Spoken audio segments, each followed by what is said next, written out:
حدیث نمبر 1160۔ حضرت معدان بن ابی طلحہ رضی اللہ تعالی عنہ سے مروی ہے کہ حضرت عمر بن خطاب رضی اللہ تعالی عنہ نے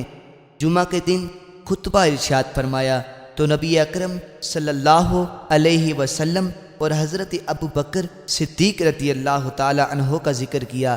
آپ نے فرمایا، میں دیکھتا ہوں گویا ایک مرغ ہے جس نے مجھے 3 بار چونچ ماری، اور میرا خیال ہے کہ میری موت قریب آ گئی ہے، اور کچھ لوگ مجھے مشورہ دیتے ہیں کہ اپنا خلیفہ مقرر کروں، اور اللہ تعالیٰ نبی اکرم صلی اللہ علیہ وسلم کے دین اور آپ کی خلافت کو ضائع نہیں کرے گا۔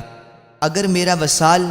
جلدی ہو گیا تو ان 6 حضرات کے باہمی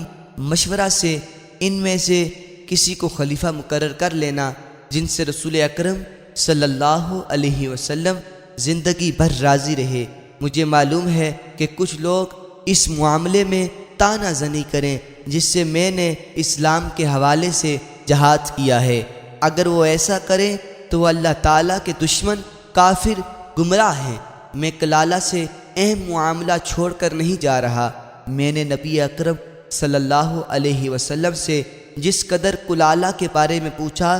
اس قدر کسی دوسری بات کے بارے میں نہیں پوچھا، اور نبی اکرم صلی اللہ علیہ وسلم نے اس مسئلے پر مجھ پر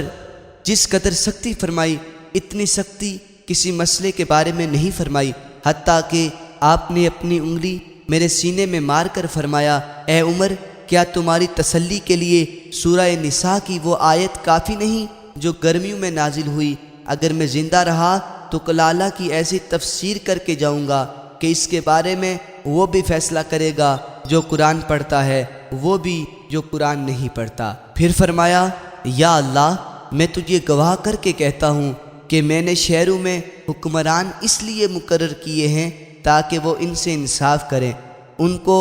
ان کا دین، ان کے نبی کی سنت سکھائیں، ان میں مال غنیمت تقسیم کریں، اور جو مسئلہ ان کو مشکل معلوم ہو اس کے لیے مجھ سے رجوع کریں۔ پھر اے لوگو، تم 2 پودوں سے کھاتے ہو، حالانکہ میں ان کو خبیث سمجھتا ہوں، یہ پیاز اور لہسن ہے۔ میں نے نبی اکرم صلی اللہ علیہ وسلم کو دیکھا کہ جب آپ مسجد میں کسی شخص سے یہ بو محسوس کرتے تو آپ اس کو بقی کی طرف نکالنے کا حکم دیتے، بس جو شخص ان کو کھائے تو پکانے کے ذریعے ان کی بو کو ختم کر دے۔